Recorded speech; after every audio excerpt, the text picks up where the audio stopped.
Hi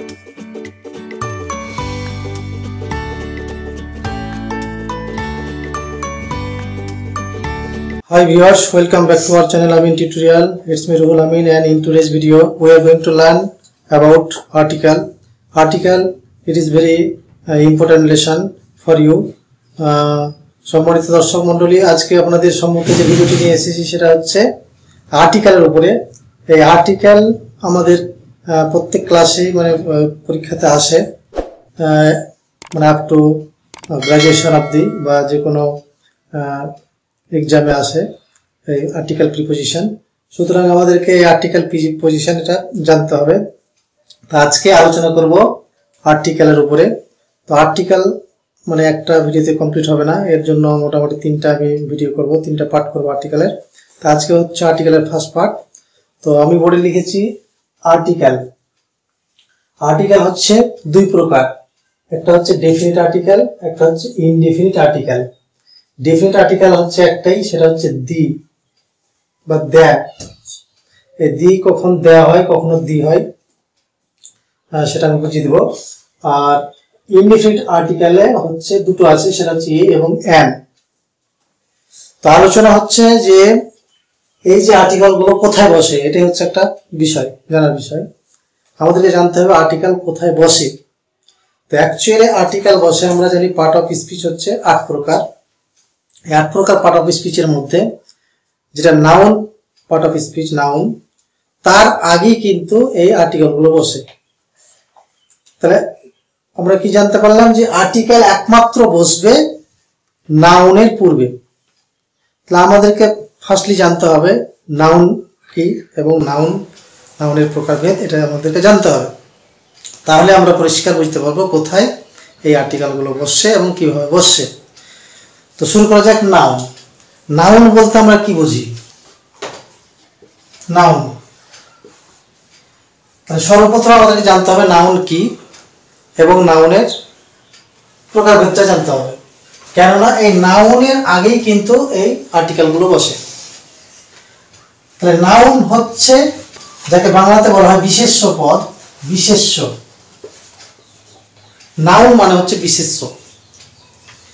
বিশেষ্য হচ্ছে যে কোনো জিনিসের নামকে বলা হবে নাউন। যে কোনো জিনিসের নাম মানে আমরা চোখের সামনে যা দেখতে পাবো সবই হচ্ছে নাউন। শুধু দেখতে পাওয়া না, যেগুলোকে আমরা অনুভব করতে পারবো সেগুলোকে কিন্তু বলা হবে নাউন। যেমন বাতাস, বাতাসকে আমরা দেখতে পাই না কিন্তু আমরা অনুভব করতে পারি, তাহলে ও বাতাস হচ্ছে নাউন। তো শুধু দেখা নয়, যেটা আমরা অনুভব করতে পারবো, ছুঁতে পারবো, সবই হচ্ছে নাউন। অর্থাৎ চোখের সামনে যতগুলো জিনিস দেখতে পাচ্ছি, যেমন লাইট, টেবিল, বোর্ড, চেয়ার, কলম, মানে চোখের সামনে যা দেখতে পাচ্ছি সবই হচ্ছে নাউন। তাহলে নাউনের যদি আমরা এক্সাম্পল চাই যে নাউন, দু একটা নাউন বলো তো, তাহলে বলতে পারবো? আশা করি পারবা। বলো তো 4টা নাউন বলো। টেবিল, আচ্ছা, চেয়ার, কলম। চোখের সামনে যা দেখতে পাচ্ছ, যেটা দেখতে পাচ্ছ ওটা বলে দাও, ওটাই নাউন। দেখতে পাচ্ছ সাপ, মানুষ, ছেলে, চোখ, নাক, হ্যাঁ, সবই হচ্ছে নাউন। এই যে বোর্ড, ওই যে লাইট, তার, ছাদ, তো যাই হোক শার্ট, জামা যেটাই আছে কিনা এগুলোকে বলা হবে নাউন। অর্থাৎ নাম বুঝালেই হচ্ছে নাউন। তারপরে মানুষের নাম হতে পারে শেফালি, রহিমা, রহিম, এগুলো কিন্তু হচ্ছে নাউন। কাকে বলে? Noun is a naming word, অর্থাৎ noun is a name of anything. যে কোনো কিছুর নাম কি বলা হবে? Noun. Anything, noun is a name of person, things, যে কোনো কিছু। প্লেস হতে পারে, পারসন হতে পারে, বস্তু হতে পারে, সব মানে নাম বোঝালি নাউন। নাম ক্লিয়ার হলো? এবার নাউনের আমাকে বিভাগটা জানতে হবে। কোনটা বিভাগ? নাউনকে মেইনলি দুটো ভাগে ভাগ করা হয়েছে। একটা হচ্ছে কাউন্টেবল কাউন্টেবল নাউন, কাউন্টেবল লিখে বলো কাউন্টেবল, আর আনকাউন্টেবল, কাউন্টেবল এবং আনকাউন্টেবল কত লিখে বলো। নাউনের দুটো ভাগ, কাউন্টেবল এন্ড আনকাউন্টেবল। তাহলে নাউন পাওয়া গেল দুই প্রকার, কাউন্টেবল এবং আনকাউন্টেবল। এখন আমাদেরকে জানতে হবে কাউন্টেবল মানে কি আর আনকাউন্টেবল মানে কি। এই যে কাউন্টেবল, এই ওয়ার্ডটা দুটো অংশ আছে, কাউন্ট এর সঙ্গে এবল লাগা আছে। কাউন্ট মানে কি? গণনা করা। কাউন্ট মানে হচ্ছে গণনা করা। আর এবল মানে, এবল মানে যোগ্য। এবল মানে কোনো কিছুর সাথে যদি এবল লাগিয়ে দেওয়া হয় তাহলে ওটা যোগ্য হয়ে গেল। হ্যাঁ, কাউন্ট মানে গণনা করার যোগ্য, অর্থাৎ গণনা করা যায়। এই নাউন হচ্ছে দুই প্রকার, একটা হচ্ছে গণনা করা যাবে আর একটা গণনা করা যাবে না। যেমন বাতাস গণনা করা যাবে, বাতাস আমাকে দুটো বাতাস দাও, আমাকে একটা পানি দাও। ওয়াটার গণনা করা যায় না। ওয়েল তেল গণনা করা যাবে না, যাবে, এগুলাকে গণনা করা যায় না। তো যেগুলো গণনা করা যায় না মানে আনকাউন্টেবল, অগণনার যোগ্য, মানে গণনার যোগ্য নয়, মানে অগণনার যোগ্য, ওটা হচ্ছে আনকাউন্টেবল। যে কোনো জিনিসের সাথে যদি এবল লাগা যায় তাহলে ওটা যোগ্য হয়ে যায়। ইট মানে কি? ইটের সঙ্গে এবল লাগালে কি হয়ে যাবে? ইটেবল মানে খাওয়ার যোগ্য। পানি দুই ধরনের হয়, খাওয়ার যোগ্য, খাওয়ার যোগ্য। হ্যাঁ, ড্রিঙ্কেবল, ড্রিঙ্কেবল ওয়াটার মানে পান করার যোগ্য পানি। এটা অন্য আমি ভিডিওতে বোঝাবো যে এবল, এগুলো কিছু কিছু ওয়ার্ড আছে যেগুলো শব্দের সঙ্গে লাগলে ওর মিনিংটাকে আলাদা করে দেয়, এগুলো জানতে হবে ইংরেজি জানতে গেলে। তো কাউন্টেবল, কাউন্ট মানে গণনা করার যোগ্য, যেগুলো গণনা করা যায় সেগুলো হচ্ছে কাউন্টেবল নাউন, আর যেগুলো গণনা করা যাবে না সেগুলো হচ্ছে আনকাউন্টেবল নাউন। তাহলে which word or which noun counted by us, যে সকল নাউন আমাদের দ্বারা গণনা করা যায় সেগুলো হচ্ছে countable noun. And which noun does not count by us, যেগুলো নাউনকে গণনা করা যায় না সেগুলো হচ্ছে আনকাউন্টেবল নাউন। তাহলে কাউন্টেবল নাউন যেমন পেন, পেন মানে কি? কলম গণা যাবে, গণা যাবে না। এটা একটা পেন আর একটা পেন লাইন কটা হলো? দুটা পেন এলে একটা দুটো করে গণনা যাবে, গণনা করা যাবে কিনা? তাহলে এগুলো গণনা করা যাবে। চেয়ার গণনা করা যাবে, তাহলে পেন গণনা করা যাবে। আর পেনের মধ্যে যে কালি আছে, কালি ইঙ্ক, সেটা গণনা করা যাবে? তাহলে ইঙ্ক গণনা করা যাবে না, এটা হচ্ছে আনকাউন্টেবল নাউন। ইঙ্ক এটা তো একটা কালি, একটা নাম, এটা তো নাম বোঝাচ্ছে কালিটা। তাহলে কালি নাম, অথচ এটা গণনা যাবে না। ওয়াটার একটা নেমিং ওয়ার্ড, কিন্তু এটা গণনা করা যাবে না। তারপর আছে চেয়ার, চেয়ার গণনা করা যাবে, একটা চেয়ার দুটো চেয়ার গণনা করা যাবে, এগুলো হচ্ছে কাউন্টেবল। কিন্তু চেয়ার কি দিয়ে তৈরি? কাঠ দিয়ে, কাঠ গণনা করা যাবে না। কেউ বলতে পারবে যে এই গাছটাতে কয়টা কাঠ আছে? কাঠ গণনা করা যাবে না, কাঠ। তাহলে কাঠটা হয়ে গেল, কাঠের ইংরেজি কি রে? উড, উড, এটা কিন্তু আনকাউন্টেবল নাউন। এবার কাউন্টেবল নাউনকে আবার দুটো ভাগ করা যায় according to the number. Number অনুযায়ী এই কাউন্টেবল নাউনকে দুটো ভাগ করা যায়, singular number and plural number. এদিকে ধ্যান দাও, এদিকে, এদিকে এই কাউন্টেবল নাউনকে আবার দুটো ভাগ করা যায়, সেটা হচ্ছে singular number and plural number. যে জিনিসগুলোকে গণা যায় সেগুলো হচ্ছে according to the number, number অনুসারে দুই প্রকার, singular number and plural number, এক বচন এবং বহুবচন। পেন মানে একটা পেন, আর পেন্স পেনগুলি বহুবচন। তাহলে এখানে কেন বোঝাচ্ছি, একটা নাম্বার কেন বোঝাচ্ছি? কেননা সিঙ্গুলার নাম্বারে একমাত্র এ এবং অ্যান বসবে। যদি একটা বোঝায় তাহলে ইনডিফিনিট আর্টিকেল এ এবং অ্যান বসবে, বহু বচনে বসবে না। চেয়ার যদি চেয়ারস হয়ে যায় তাহলে কিন্তু এ আর অ্যান বসবে না। তাহলে কাউন্টেবল নাউনকে আবার দুভাগে ভাগ করা হচ্ছে according to the number. This are singular number and plural number. Singular and plural. এই পেন এটা হচ্ছে কোন নাম্বার? তবে আমরা জানতে পারলাম নাউন হচ্ছে দুই প্রকার, সেটা হচ্ছে কাউন্টেবল নাউন এবং আনকাউন্টেবল নাউন। কাউন্টেবল নাউন মানে গণনা করা যায়, আনকাউন্টেবল নাউনের মিনিং হচ্ছে গণনা করা যায় না। অর্থাৎ countable noun is a word which is counted by us, মানে যে নাউনকে বা যে ওয়ার্ডকে আমরা গণনা করতে পারি সেটাকে বলা হচ্ছে কাউন্টেবল নাউন। এখানে উদাহরণ দেওয়া আছে pen, chair, man, boy, blackboard etcetera, এগুলো সবই হচ্ছে কাউন্টেড নাউন। এবার চলে আসবো আপনার আনকাউন্টেবল নাউন।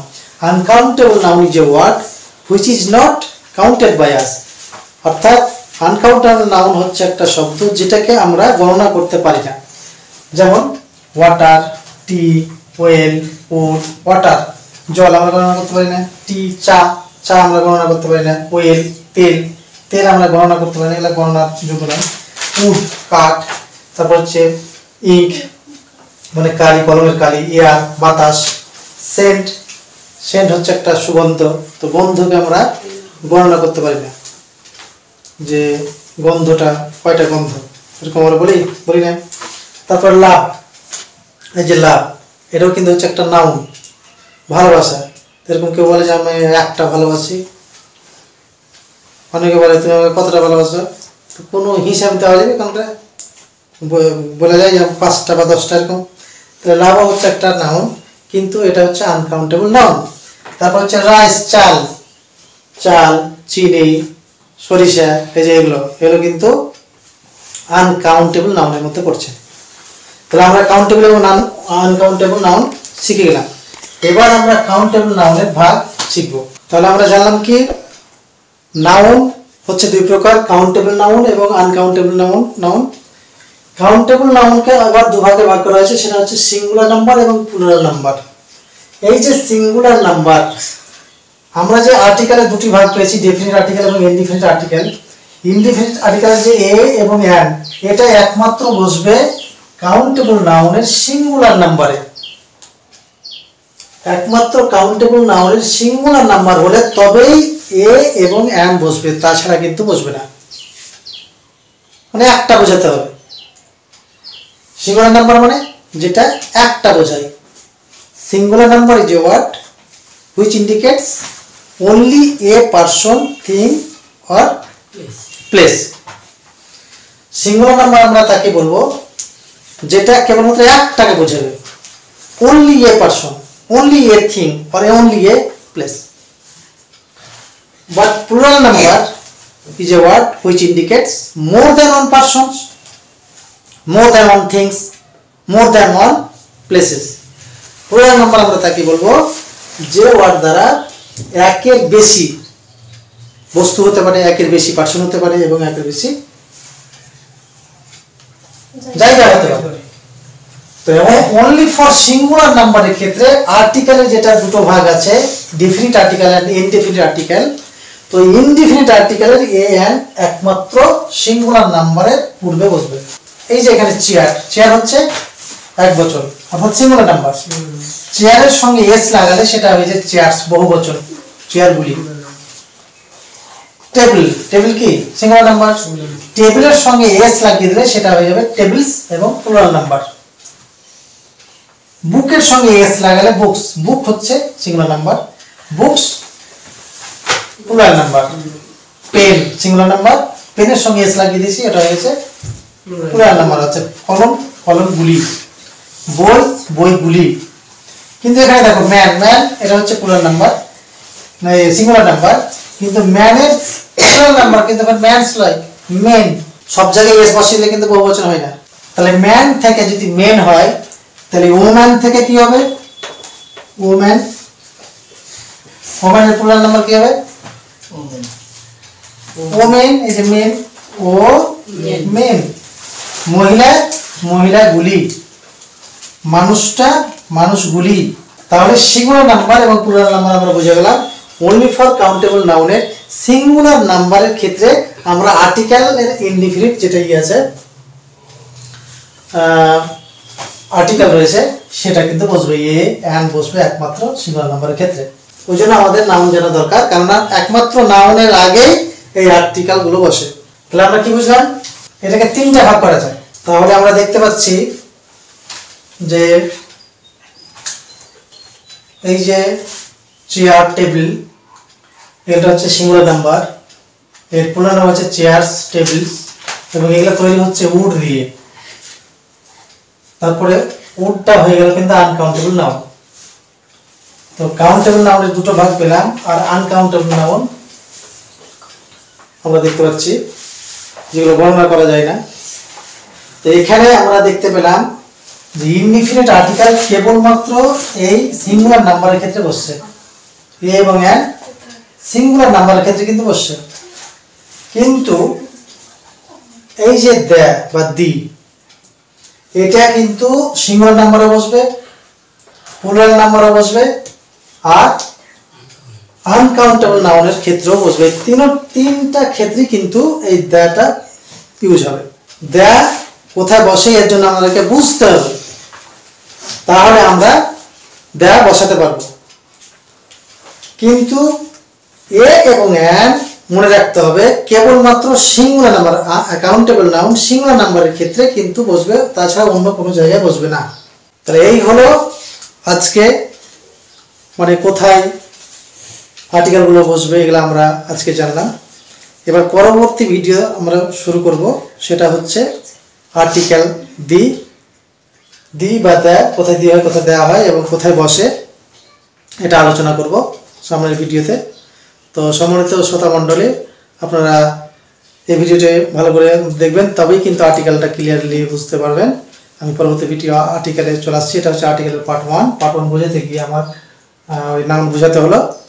তো আপনাদেরকে নিমন্ত্রণ থাকলো অবশ্যই আমার ভিডিওগুলো দেখবেন, আর যারা এখনও আমার ভিডিওকে সাবস্ক্রাইব করেননি সাবস্ক্রাইব করবেন এবং লাইক শেয়ার করবেন।